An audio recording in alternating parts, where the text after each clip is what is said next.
सर्वेभ्यः नमो नमः। अहमस्मि आशीष गर्गः और आज हम चर्चा करने जा रहे हैं वृद्धि स्वर संधि के बारे में।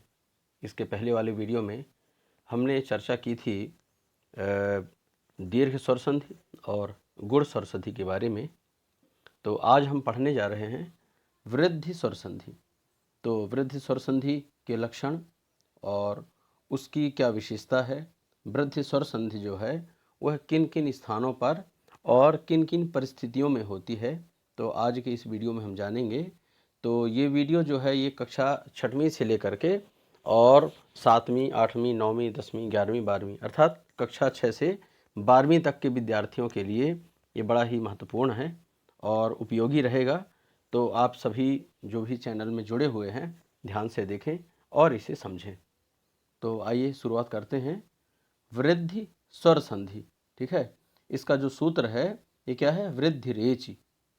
इसकी एक वृत्ति होती है संस्कृत में, जिसे आदेच परे वृद्धि रेखा देशः स्यात्, इस प्रकार।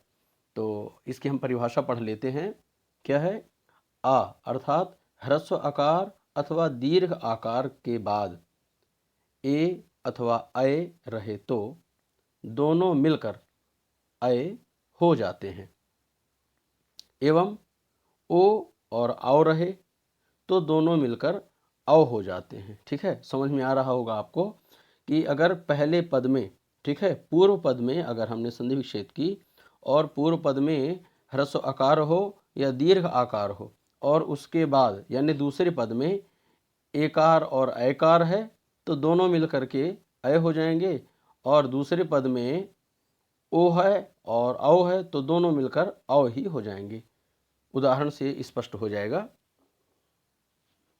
कैसे, जैसे आ प्लस ए अय बराबर अय, अथवा आ प्लस ओ औ बराबर औ। ठीक है, उदाहरण के माध्यम से हम समझेंगे। हमारा पहला उदाहरण है सदैव। ठीक है, सदैव का मतलब होता है नित्य या निरंतर, हमेशा, ऐसा। और इसकी संधि विच्छेद होगी सदा धन एव।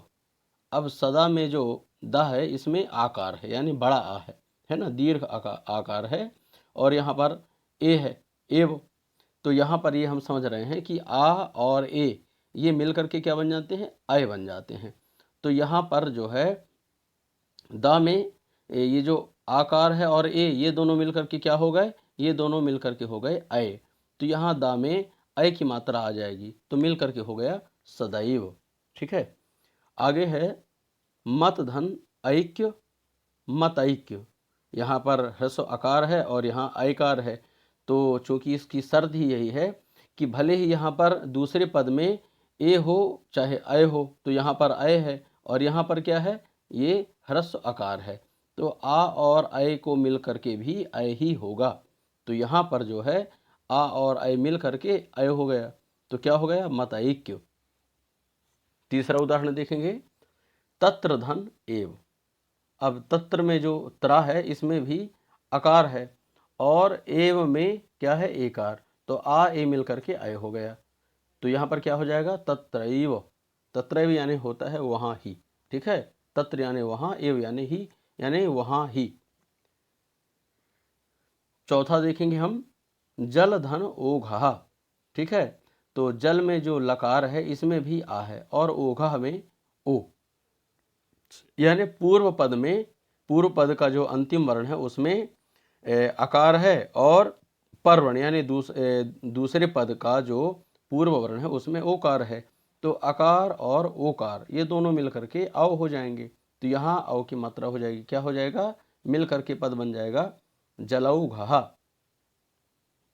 फिर महा औषधि क्या हो जाएगा, अब यहाँ पर देखेंगे हम, क्या है, आकार है और ओकार है, तो आकार और ओकार ये दोनों मिलकर के क्या बनेंगे, औ बनेंगे। तो यहाँ पर क्या हो जाएगा, महौषधि, इस प्रकार।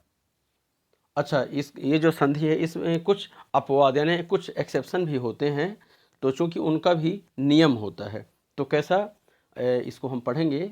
अपवाद स्वरूप क्या है, धातु का एकार या ओकार पड़े हो, यानी अगर कोई धातु वाला वर्ण है, ठीक है, कोई शब्द है, तो क्या हो जाएगा, धातु का एकार या ओकार पड़े रहे तो उपसर्ग के आ अथवा आ का लोप हो जाता है। ए और ओ उपसर्ग में मिल जाते हैं, ठीक है। यह हम उदाहरण के माध्यम से अच्छे तरीके से समझ जाएंगे। जैसे यहाँ पर क्या है, प्रा उपसर्ग है और एज धातु होती है ना, एजते, तो यहाँ पर क्या हो जाएगा, प्राधन एजते है, ठीक है, प्राधन एजते है। इस स्थिति में अब ये क्या कह रहा है कि धातु का एकार या ओकार पड़े हो, तो यहाँ पर धातु का एकार पड़ा हुआ है, तो क्या हो जाएगा, उपसर्ग के आ अथवा आ का लोप हो जाएगा। तो यहाँ जो प्रा में आ है उसका लोप हो जाएगा, तो प्रा कैसा हो जाएगा, फिर हलंत हो जाएगा। देखिए हम उदाहरण के से समझेंगे इसको। जैसे प्रा और रा, पा और रा मिल करके प्रा बना और उसमें आकार मिल गया तो ये पूरा प्रा बन गया है ना। जैसे अगर इंग्लिश में हम कहें तो PRA, तो क्या हो जाएगा, प्रा। अब अगर हम PRA से अगर हम ए को हटा देंगे तो PR केवल बचेगा, यानी प्रा हलंत बचेगा। तो अब ये आकार जो है, जो स्वर है, ये हट गया, तो कैसा रहेगा, वर्ण प्रा रहेगा। अब प्रा में फिर ये एकार मिल जाएगा, तो ये क्या हो जाएगा, प्रेजते। और अगर हम इसको नहीं निकालते हैं तो फिर शर्त के अनुसार क्या हो जाएगा, आ और ए मिल करके आय हो जाएगा, तो फिर यहाँ गड़बड़ हो जाएगा, मतलब अपभ्रंश बन जाएगा, है ना, प्रैजते हो जाएगा, तो उसका फिर वो दूसरा अर्थ निकल जाएगा। तो यहाँ पर इन स्थितियों में क्या हो जाएगा, प्रेजते। दूसरा उदाहरण देखेंगे, उप ओषति, उप ओषति।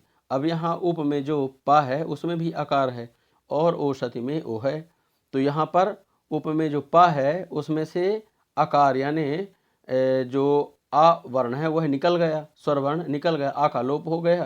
तो जब आ का लोप हो जाएगा तो यहाँ पर क्या हो जाएगा, ओ उपसर्ग में मिल जाएगा। तो यहाँ पर ये जो ओ है ये फिर पा में मिल जाएगा, तो जब पा में ओ मिल गया तो क्या हो जाएगा, पो बन जाएगा और पूरा वर्ण मिल करके क्या हो जाएगा, उपोषति। तो इस प्रकार से वर्ण और उनकी संधि विच्छेद की जाती है। तो प्यारे बच्चों, आज हमने वृद्धि स्वर संधि के उदाहरणों को समझा है और आशा करता हूँ कि ये संधि जो है ये आपको समझ में आई होगी, क्योंकि बड़े सरल तरीके से समझाने का प्रयास किया गया है। तो ये अगर आप लोग इस वीडियो को 1 या 2 बार देख लेंगे तो ये जो संधि है हमेशा के लिए आपको याद हो जाएगी। चैनल में जो लोग नए हैं तो चाहें तो इसे सब्सक्राइब कर दें और शेयर करें, ताकि जो अन्य बच्चे हैं, दूसरे जो लोग हैं जो अभी भी तैयारी कर रहे हैं, शिक्षा का जो अध्ययन कर रहे हैं, तो उनके लिए बड़ा ही लाभदायक रहेगा। तो मिलते हैं ऐसे ही अगले वीडियो में, तब तक के लिए नमः संस्कृताय।